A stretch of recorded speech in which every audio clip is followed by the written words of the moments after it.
Aprendendo com Emmanuel, uma série de reflexões sobre os ensinos de Jesus e de seus emissários. Mensagem 42, título Glória ao Bem. Citação da carta aos Romanos, capítulo 2, versículo 10, diz Paulo: Glória, porém, e honra e paz a qualquer que obre o bem. Nessa mensagem sobre o bem, o benfeitor espiritual Emmanuel vai nos trazer reflexões sobre como nós muitas vezes costumamos interpretar o bem de uma forma distorcida, com apreciações falsas e mesmo dentro da nossa confissão religiosa, achando que só no grupo que nós estamos inseridos, só naquela família em que nós vivenciamos, pode advir alguma coisa de boa.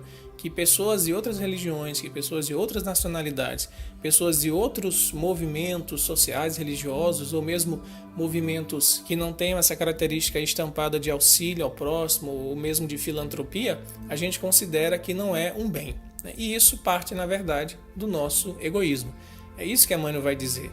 A gente pensa que só é completo aquele bem que vem das nossas mãos, ou de pessoas ligadas a cada um de nós, a nossa individualidade, como se só nós pudéssemos fazer a coisa certa. A gente vê muito isso, dentro até do movimento espírita, achar que só determinado centro faz uma prática correta, achar que só determinado grupo mediúnico consegue realmente esclarecer os espíritos ainda revoltados, endurecidos, e acaba criando uma divisão, um sectarismo e até mesmo uma disputa para ver quem faz melhor a prática do bem.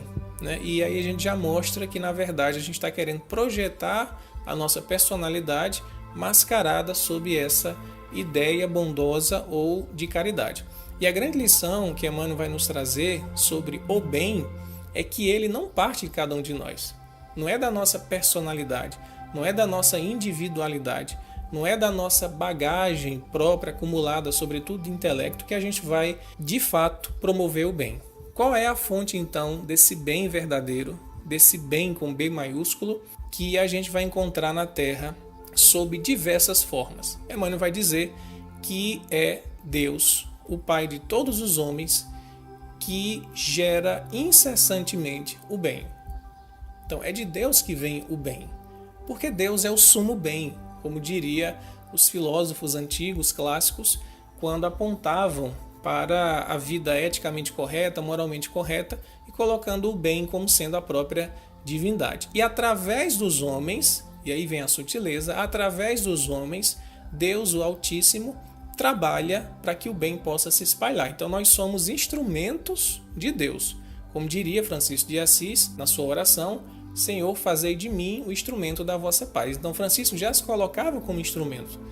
Ele não dizia assim, que eu, pelo meu próprio esforço, pelos meus próprios impulsos, promova o bem como eu achar que é o correto. Porque se a gente for ver, cada um de nós tem conceitos diferentes daquilo que é bem, daquilo que é mal. E se a gente for querer aplicar esses conceitos de forma absoluta, a gente vai entrar em confronto. Então a humildade faz a gente retirar esses conceitos ou esses preconceitos, se permitir colocar a nossa vontade e o nosso espírito a serviço do Cristo e de Deus, e aí sim o bem verdadeiro, o bem com B maiúsculo, vai aparecer no mundo. É isso que Emmanuel vai dizer. E ele acrescenta que, por mais que as lições que vêm do mundo espiritual, que vêm do céu, nos convoquem ao reconhecimento da verdade de que Deus trabalha para todos, contra esses sectarismos, que todos nós somos filhos dele, a gente ainda continua com atitude de ofensa, com atitude agressiva, de um para com o outro, querendo uma supremacia de um partido, de um grupo ou de uma personalidade. E aí ele diz o quê? Que Deus, olhando para nós, de um modo figurado, a gente poderia dizer assim, com compaixão, com piedade, vê a nossa ação ainda infantil, a nossa ação primitiva, e derrama o bem aonde quer que ele deseje. Como Jesus fala no seu evangelho, que o sol brilha para todos. Então muita gente diz assim, mas como é que o bem pode surgir daquela nação, daquele país? Não deveria surgir lá. Como é que Deus escolhe aquele lugar para promover tal ação? Deveria escolher o nosso grupo. Isso é o nosso egoísmo. Então cabe a Deus e não a nós fazer a escolha dos seus instrumentos. e ver os frutos que esses instrumentos vão dar. E a gente vai saber, como disse o Cristo, pelo fruto, se aquela árvore de fato está ligada na sua raiz à fonte do bem que é Deus, ou se é apenas uma árvore que tem uma aparência de ser nutritiva, mas que na verdade, ao simples balançar de uma brisa, ela perde toda aquela sua portentosa aparência. No final da mensagem, Emmanuel diz o seguinte, que a gente não deve observar ou não deve atentar para as pessoas, para os indivíduos, mas sim compreender o bem que o Senhor Supremo nos envia por intermédio dos indivíduos.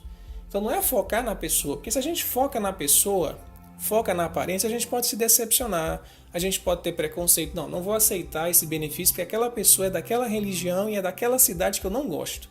A gente está julgando pela aparência. E Jesus falou, não julgueis. O que importa é o que ela vai fazer, o que ela vai nos dar como fruto. E não a sua origem, a sua religião, a sua crença partidária, né? Então, o que é indispensável para nós podermos colher o bem que nós precisamos colher, nós precisamos uns dos outros, então a gente tem que se abrir para o outro, por mais diferente que o outro pareça, é olhar não o aspecto exterior, mas olhar a fonte de que esse bem está surgindo, que é o Criador. E aí Emmanuel termina dizendo o seguinte, anotemos a mensagem de que essas pessoas são portadoras. Se permanecem consagrados ao mal, são dignos do bem que eles possamos fazer. Já é o nosso lado ativo no instrumento de Deus, agindo em favor de transformar aquela criatura que está no mal. Mas se são bons e sinceros, diz Emmanuel, no setor de serviço em que se encontram, merecem a paz e a honra de Deus.